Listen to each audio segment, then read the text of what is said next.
Mengejutkan, tentara dibilang kerjanya cuma tidur. Akhirnya, terungkap fakta darurat sipil. Isinya mengerikan. Tentara dibilang kerjanya cuma tidur. AHY, ini menyakitkan. Tugas TNI tidak mudah.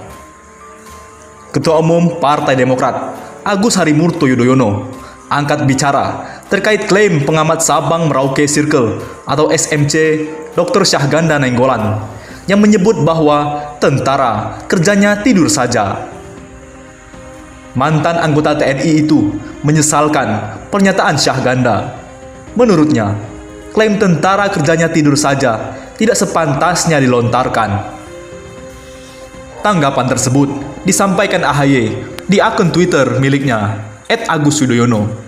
Saya menerima banyak video yang bernada menyudutkan TNI dengan kalimat TNI kerjanya tidur saja.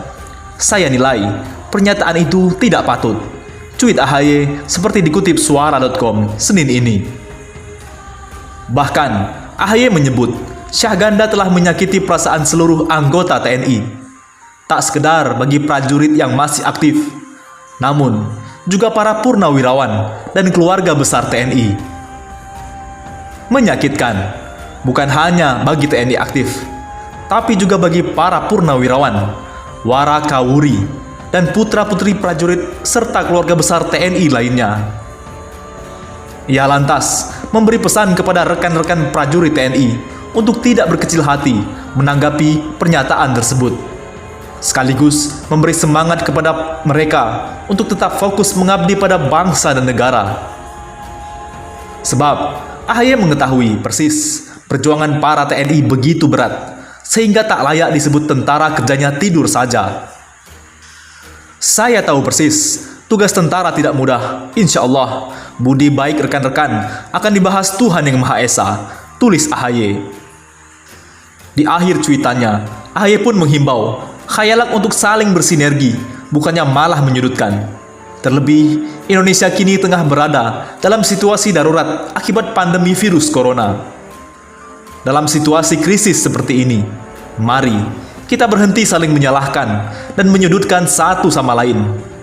Ayo bersama-sama bahu-membahu mengatasi situasi krisis melawan COVID-19 ini. Kita bisa, kata AHY. Untuk diketahui, Syahganda Nainggolan mengeluarkan pernyataan kontroversial. Itu ketika wawancara dengan CNN Indonesia perihal penguncian wilayah atau lockdown guna melawan virus corona. Menurutnya, lockdown total adalah langkah tepat untuk menanggulangi penyebaran COVID-19 di Indonesia. Kalau saya begini untuk mitigasi lockdown. Tentara yang mengendalikan semua, seperti Jakarta dan beberapa daerah Jawa, ujar Syahganda dalam wawancara di CNN Indonesia pada Minggu, 29 Maret. Syahganda mengatakan bahwa negara asing tidak percaya dengan data kasus COVID-19 yang dikeluarkan pemerintah Indonesia. Sehingga tanpa kepastian data ini, kita nggak bisa percaya kepada pemerintah saja. Rakyat ini harus percaya kepada yang sifatnya lebih strategis, taktis, lebih cepat, katanya. Syahganda menambahkan, kalau saya mengharapkan, ini beberapa daerah sudah harus diambil alih oleh tentara. Karena tentara itu jangan tidur saja kerjanya. Sekaranglah saatnya mereka itu, badannya tegap, kuat-kuat, tidak takut corona. Karena tentara umumnya, kena virus corona, dia kebal. Di sisi lain, anak buah Prabowo, darurat sipil oke, asal dikendalikan TNI. Pemerintah Jokowi mewacanakan akan memberlakukan status darurat sipil apabila situasi wabah COVID semakin memburuk. Wakil Ketua Umum Partai Gerindra Arief Puyono menilai, rencana Presiden Jokowi memberlakukan status darurat sipil adalah cara tepat untuk menanggulangi wabah virus asal kota Wuhan, Provinsi Hubei, Cina itu. Tapi, demikian, Arief meminta Presiden Jokowi memberi mandat kepada Tentara Nasional Indonesia atau TNI saat memberlakukan darurat sipil. Sebabnya, kata Arief, hanya TNI yang bisa menjalankan instruksi Presiden dalam menjalankan darurat sipil. Darurat sipil oke, asal dikendalikan TNI. Presiden segera keluarkan instruksi presiden untuk memperlakukan darurat sipil dan memberi mandat pada TNI dibantu untuk menjalankan penerapan darurat sipil di seluruh Indonesia. Tandasnya, tak ada kabar apa yang dilakukan Prabowo. Dibagikan sekarung beras supir taksi. Alhamdulillah, salam sama Pak Prabowo ya, kami kesusahan. Di Jakarta, sebuah video menunjukkan beberapa supir taksi mendapatkan sekarung beras. Para supir taksi yang sedang mangkal itu tidak tahu dari siapa yang memberikan beras itu. Namun, ketika disebutkan nama pemberi beras itu, Prabowo Subianto Menhan, mereka tampak kaget dan mengucapkan berkali-kali terima kasih. Video itu diunggah oleh akun Instagram @politikkebangsaan pada Minggu 29 Maret 2020. Melalui @korps.gmd, Pak Prabowo membagikan beras kepada para supir taksi untuk meringankan beban harian karena kondisi masyarakat yang tengah berjuang melawan virus corona, tulis akun tersebut. Tampak beberapa supir taksi berwarna biru sedang mangkal di suatu daerah. Lalu, seseorang menghampirinya dan memberikan sekarung beras. Alhamdulillah, terima kasih ya Pak, kata salah satu sopir taksi. Dari Pak Prabowo, ucap si pemberi beras itu. Sontak mendengar nama Prabowo, para sopir taksi tampak kaget. Mereka langsung mengucapkan terima kasih berkali-kali. Sopir taksi itu juga meminta agar disampaikan salamnya. Alhamdulillah, salam sama Pak Prabowo ya Pak. Kami dari supir Bluebird, kami kesusahan. Terima kasih Pak Prabowo, kata supir taksi itu. Masya Allah, bantuin orang yang susah ini. Terima kasih. Lanjutnya, ketika dikonfirmasi, juru bicara Prabowo Subianto, Daniel Anzar Simanjuntak mengatakan bahwa Prabowo memang memberikan instruksi. Beliau memang menginstruksikan seluruh pejuang politik Partai Gerindra turun ke masyarakat untuk membantu yang bisa dibantu, khususnya pangan, kata Dhanil ketika dikonfirmasi Warta Kota Selasa 31 Maret 2020.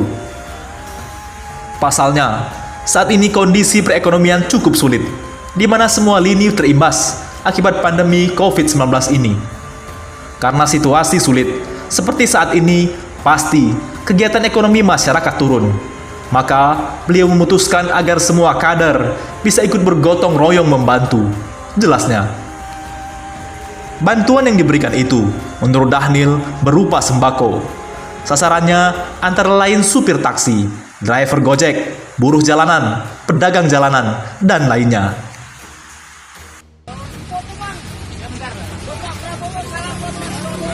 Ya, Pak. Salam buat Pak Prabowo. Semoga Wah, makasih banget bos ini. Masya Allah, nolongin orang yang susah ya. Dan banyak yang tidak tahu, darurat sipil ada di Perpu nomor 23 tahun 1959. Isinya mengerikan. Presiden Jokowi resmi memberlakukan pembatasan sosial skala besar dan darurat sipil untuk memutus rantai penyebaran virus corona di Indonesia. Darurat sipil ini tertuang dalam peraturan pemerintah pengganti undang-undang atau Perpu nomor 23 tahun 1959 tentang keadaan bahaya. Disebutkan, darurat sipil diberlakukan jika ada keadaan bahaya atau gejala yang dapat membahayakan hidup negara. Sementara dalam pasal 3 disebutkan bahwa presiden sekaligus menjadi panglima tertinggi angkatan perang. Dalam pelaksanaannya, presiden juga dibantu oleh sejumlah menteri dan TNI Polri dan diperbolehkan menunjuk pejabat dari sipil jika diperlukan.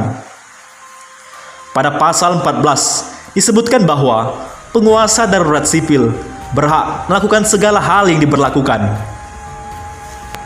seperti penggeledahan di suatu tempat dengan surat pemerintah, baik umum maupun istimewa, sekalipun bertentangan dengan kehendak pemilik atau penghuninya. Sedangkan pasal 15 memberikan kewenangan kepada penguasa darurat sipil untuk melakukan penyitaan suatu barang yang dianggap mengganggu keamanan. Selain itu, penguasa darurat sipil juga berhak mengetahui semua berita-berita serta percakapan-percakapan yang dipercakapkan, baik melalui telepon atau radio, sebagaimana dalam pasal 17 ayat 1. Di ayat 2, bisa diberlakukan pembatasan atau pelarangan kode tertentu, tulisan rahasia, percetakan rahasia, tulisan steno, gambar-gambar, tanda-tanda, juga pemakaian bahasa-bahasa lain daripada bahasa Indonesia. Sedangkan di ayat 3, menetapkan peraturan-peraturan yang membatasi atau melarang pemakaian alat-alat telekomunikasi seperti telepon, telegraf, pemancar radio, dan alat-alat lainnya yang ada hubungannya dengan penyiaran radio dan yang dapat dipakai untuk mencapai rakyat banyak, pun juga mencita atau menghancurkan perlengkapan-perlengkapan tersebut. Demikian bunyi ayat tersebut. Di pasal 18 ayat 1 disebutkan bahwa rapat-rapat umum, pertemuan umum dan arak-arakan harus meminta izin terlebih dahulu kepada penguasa darurat sipil. Sedangkan di ayat 2, penguasa darurat sipil berhak membatasi atau melarang memasuki atau memakai gedung-gedung, tempat-tempat kediaman atau lapangan-lapangan untuk beberapa waktu. Pada pasal 19, penguasa darurat sipil berhak membatasi orang yang berada di luar rumah dan berhak melakukan pemeriksaan badan dan pakaian tiap orang yang dicurigai. Bagaimana menurut pendapat Anda?